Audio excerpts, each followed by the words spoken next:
कोई मतलब नहीं है। अजमेर शरीफ पर हमारे प्रधानमंत्री स्वयं चद्दर भिजवाते हैं, सारे देश के लोग, दुनिया भर के लोग आते हैं। अब उसको विवादों में डालना।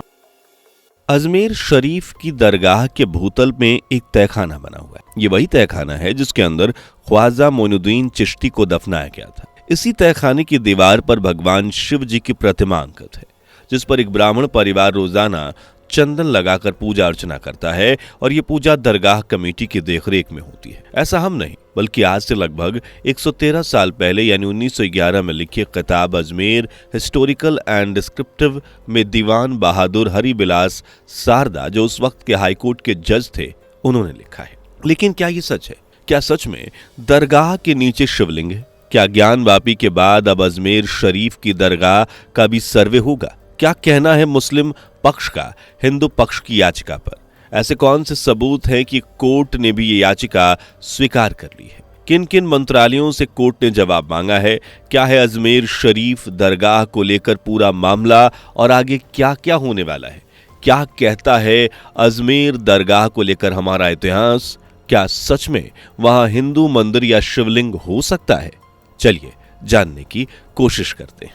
वीडियो में आगे बढ़ें उससे पहले अगर आप एक सच्चे हिंदू हैं तो सब्सक्राइब करें फैक्ट मंत्रा चैनल को और बेल नोटिफिकेशन को ऑल पर लगाएं ताकि कोई भी वीडियो मिस ना हो। दोस्तों, अजमेर शरीफ दरगाह भारत के राजस्थान में तारागढ़ पहाड़ियों की ढलान पर मौजूद एक ऐतिहासिक दरगाह है, जहां देश के प्रधानमंत्री नरेंद्र मोदी से लेकर बड़े बड़े सेलिब्रिटी चादर चढ़ाने के लिए जाते हैं। इस साल प्रधानमंत्री मोदी के 74वें जन्मदिन पर न सिर्फ दरगाह में चादर चढ़ाई गई, बल्कि 4000 किलोग्राम शाकाहारी भोजन का लंगर भी लगाया गया। इस दरगाह के साथ दुनिया भर के हिंदू मुस्लिम की आस्था जुड़ी हुई है। यहाँ हर रोज लाखों लोग इबादत करने पहुंचते हैं, जिनमें बड़ी संख्या में हिंदू भी होते हैं। लेकिन अब इस दरगाह से जुड़ा एक ऐसा विवाद गर्मा गया है जिसने हिंदुओं को भी सोचने पर मजबूर कर दिया है कि क्या सच में ऐसा है? दरअसल दरगाह के तहखाने में शिवलिंग होने का दावा किया जा रहा है। जी हाँ, पहले अयोध्या, फिर ज्ञान वापी और अब राजस्थान की अजमेर शरीफ दरगाह को लेकर हिंदू पक्ष ने दावा किया है कि मस्जिद का निर्माण एक मंदिर को तोड़कर किया गया है। मस्जिद के तहखाने में आज भी एक शिवलिंग मौजूद है, लेकिन इसमें कितनी सच्चाई है, इसके लिए हमें कहानी को शुरू से थोड़ा डीपली समझना होगा। लेकिन उससे पहले वीडियो को लाइक, शेयर और चैनल को सब्सक्राइब कर दीजिए। दरअसल ये पूरा मामला शुरू होता है अजमेर की एक सिविल कोर्ट से। कोर्ट में 25 सितंबर 2024 को एक याचिका दायर की गई, जिसमें हिंदू सेना के अध्यक्ष विष्णु गुप्ता ने यह दावा किया कि अजमेर शरीफ मस्जिद का निर्माण एक हिंदू मंदिर को तोड़कर हुआ है। हिंदू पक्ष ने याचिका में 3 दावे किए।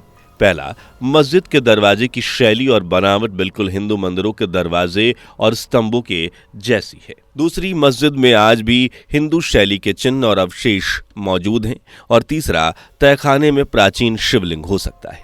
इसके लिए कई सबूत पेश किए गए, जिनमें सबसे जरूरी सबूत है ये किताब अजमेर हिस्टोरिकल एंड डिस्क्रिप्टिव। इस किताब को मोदी काल में नहीं लिखा गया, बल्कि इसे आज से लगभग 113 साल पहले यानी 1911 में लिखा गया। इसके राइटर थे हरि बिलास सारदा, जो उस वक्त के हाई कोर्ट के जज थे। किताब के पेज नंबर 90 पर लिखा है कि यहाँ एक भूमिगत मार्ग है जो तहखाने की तरफ जाता है। इसी तहखाने में ख्वाजा मोइनुद्दीन चिश्ती को दफनाया गया था। इसी तहखाने की एक दीवार पर भगवान शिव की प्रतिमा है, जिस पर हर रोज चंदन लगाया जाता है और उसकी पूजा होती है। शिव जी की पूजा रोज एक ब्राह्मण परिवार करता है, जिसे घड़ियाली कहा जाता है। और खास बात यह है कि यह पूजा दरगाह कमेटी की देखरेख में होती है। हालांकि आज के समय यह पूजा नहीं होती, लेकिन 1911 में यानी कि जब यह किताब लिखी गई तब तक होती थी, जैसा कि उस किताब में लिखा गया है। इसलिए 25 सितंबर को आई इस याचिका को निचले कोर्ट ने 27 नवंबर 2024 को मंजूरी दे दी।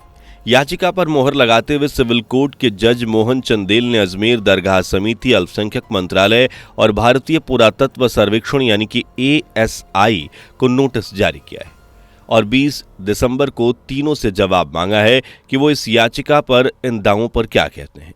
हालांकि मुस्लिम पक्ष इस याचिका को और इन सबूतों को बेबुनियाद बता रहा है। वहीं अपोजिशन पार्टी के नेता भी इस मामले में कोर्ट पर सवाल उठा रहे हैं।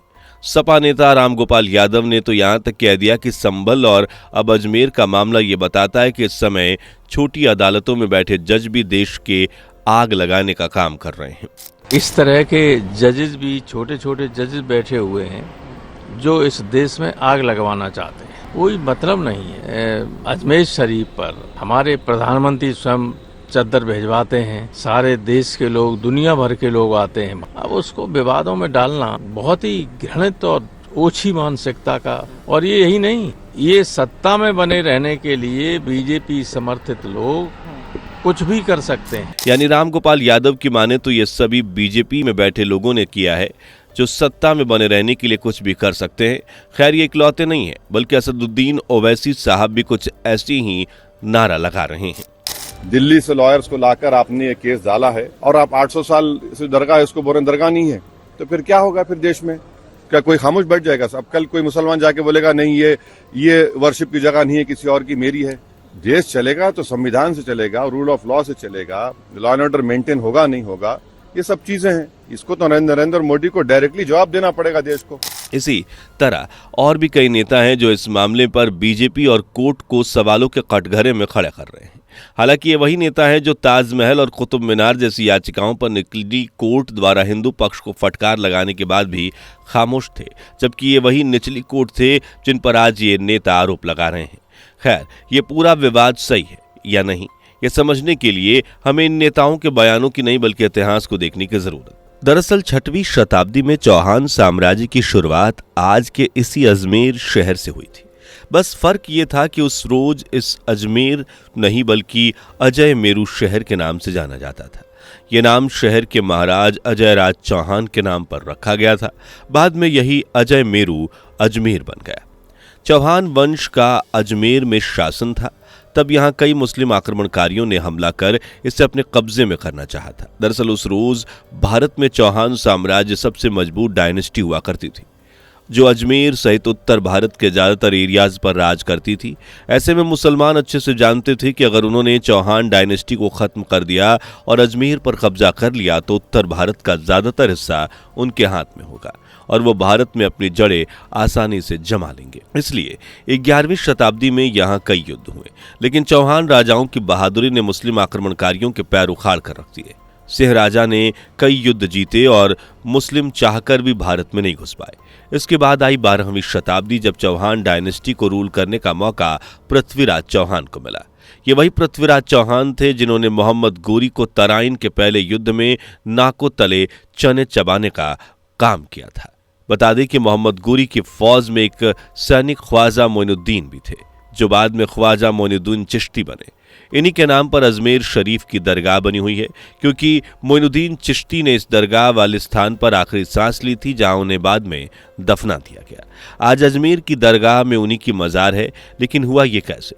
दरअसल तराइन की पहली लड़ाई के बाद मोहम्मद गोरी तो भारत से चला गया, लेकिन ख्वाजा मोइनुद्दीन यहीं ठहर गए।